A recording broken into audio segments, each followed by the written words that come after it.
All right, today we're gonna be checking out an automatic field watch that's only 10 millimeters thick, and yet despite that, it still manages to retain 100 meters of water resistance, giving it a great amount of ruggedness. And I feel like that combination of slimness on the wrist and ruggedness is really the holy grail when it comes to field watches.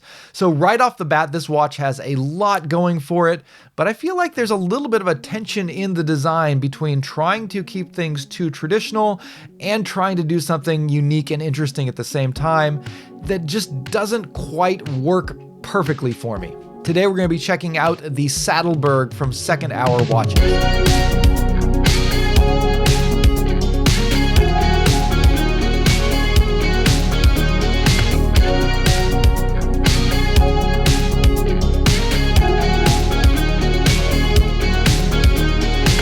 Hey guys, welcome back to Just the Watch. My name's Dave. I live in Japan and I love to collect affordable watches. And today we're looking at a watch that's at least from a similar time zone to where I'm at. This one is coming from Australia, so bottom half of the world, but same side. This is, I believe, the fourth watch coming from Second Hour, which is a micro brand based out of Australia. And when I think of Second Hour, I definitely think of high quality tool watches with a little bit of an elegant twist.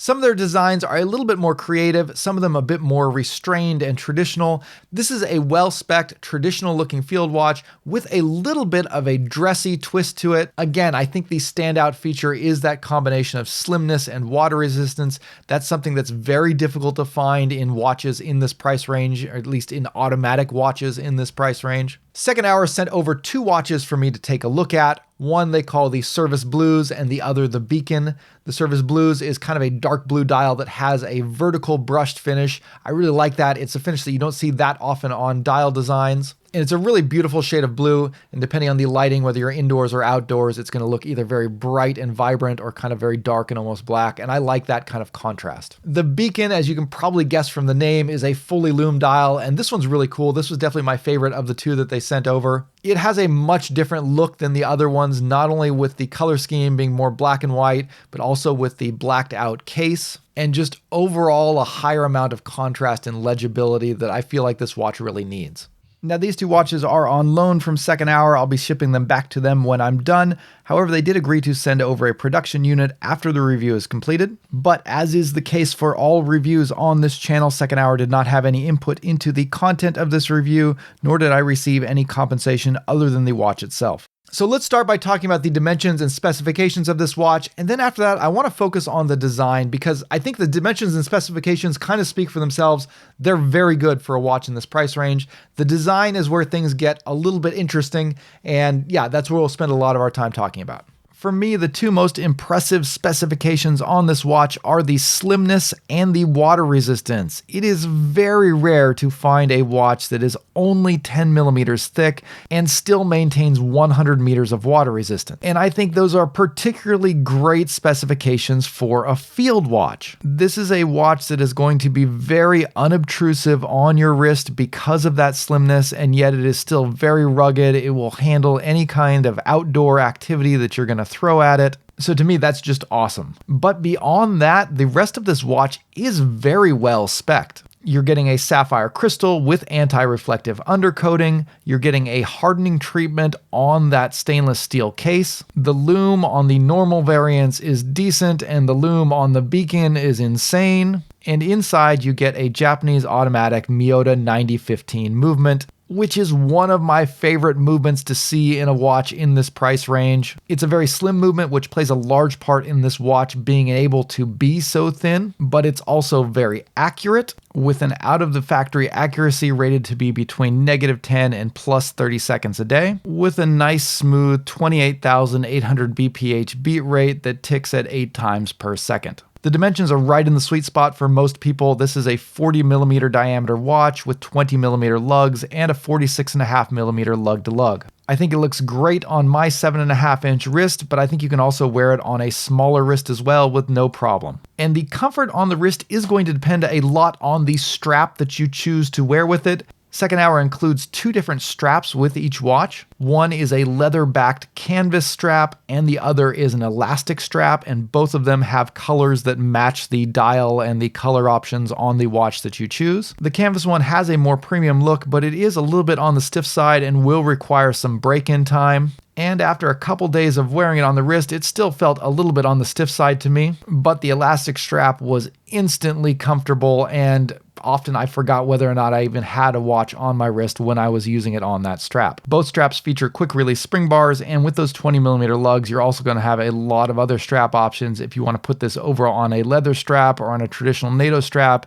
Those are all going to be great options as well. Now, if you like this video, please make sure you hit the like button down below. And if you haven't subscribed to the channel already and you like videos like this, please subscribe as well. Next, we're going to take a look at the design of this watch, and that's where things either get too interesting or not interesting enough, depending on your perspective. When talking about the design here, I think there's a few areas that Second Hour just totally nailed, and a couple of areas where I feel like maybe they were trying just a little bit too hard. My favorite thing about the design of this watch is the case design. Not only are the proportions perfect with that amazing slimness, but the design of the case is just really elegant and well done. The lugs have a beautiful curve to them, and the bevel work makes them appear a lot slimmer than they actually are. And the finishing is really well done. There are fairly large bevels going across the top of the lugs, extending all the way across the top of the case, as well as on the underside of the lugs and the case. And these wide bevels are polished to a mirror-like finish, which contrasts very nicely with the very fine brushwork going along the top of the lugs and the side of the case. Similarly, the bezel also features a combination of brushed and polished finishes, which means that you're going to get a lot of light play with this case. And the effect is really beautiful and really fun to look at. And when looking at the service blue variation and the other ones that don't feature a lume dial, that light play really extends to the dial of the watch as well,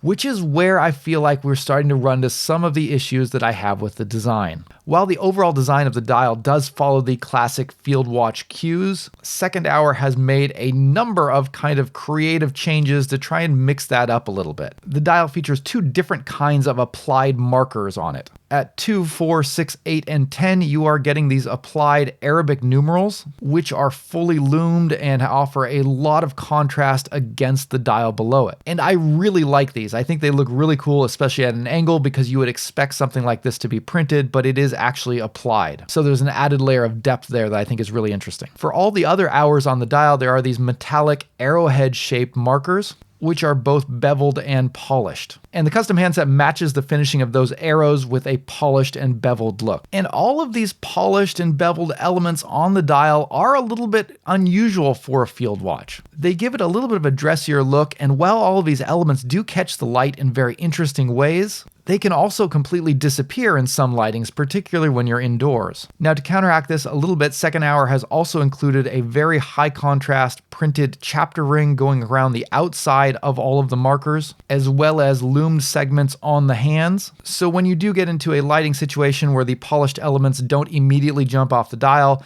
these loomed and matte white elements will allow you to still read the time. But what I found is that this kind of creates a sort of an awkward imbalance in the design of the dial, where you'll find yourself in a situation where the white elements of the dial, like the numbers and the chapter ring and the loomed portions of the hands, are very visible and contrast well against the dial, while all of the other elements kind of disappear. And in those lighting situations, I found it to be a little bit awkward, where I'd look at the dial and I feel like parts of the dial are just missing. And this is especially the case after dark, where the polished elements do completely disappear, but all of those white elements of the dial are loomed, and so then they really stand out and glow. And it has kind of an awkward lume profile. It is technically legible, but it just doesn't look quite right. Now, this is almost completely fixed on the beacon on the lume dial version, because on that version, the hands and all of the markers have a uniform black metallic finish. Even though you're still getting a mixture of arrows and numbers and circles and things like that, all of the elements have an equal amount of contrast, and they're always visible.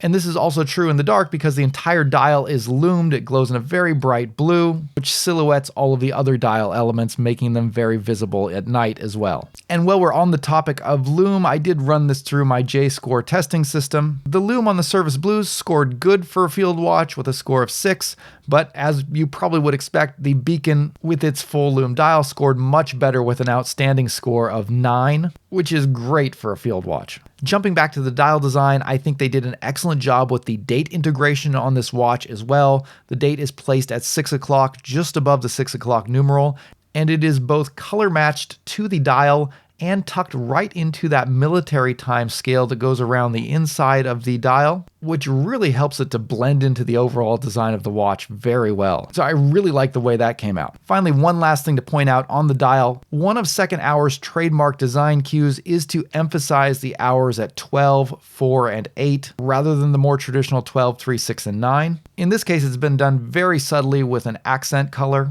with the index on the chapter ring being either orange or red depending on which version you're looking at, as well as a thin outline around the triangle at 12 o'clock. This is probably more of a nod to their fans, because if you don't know Second Hour and their watches, you probably wouldn't even notice this. And I've always thought one of the things that does is tend to divide the dial into thirds instead of fourths. But in this case, they've also included a crosshair on the dial, which kind of goes back to dividing it into 4 quadrants like normal. But maybe it would have been cool if they would have had those lines divide the dial into thirds, and again pointing to the 12, 4, and 8. It would be kind of a big break from tradition, but lean into the geometry that Second Hour often tries to toy around with on their designs. So overall, I like the Sattelberg.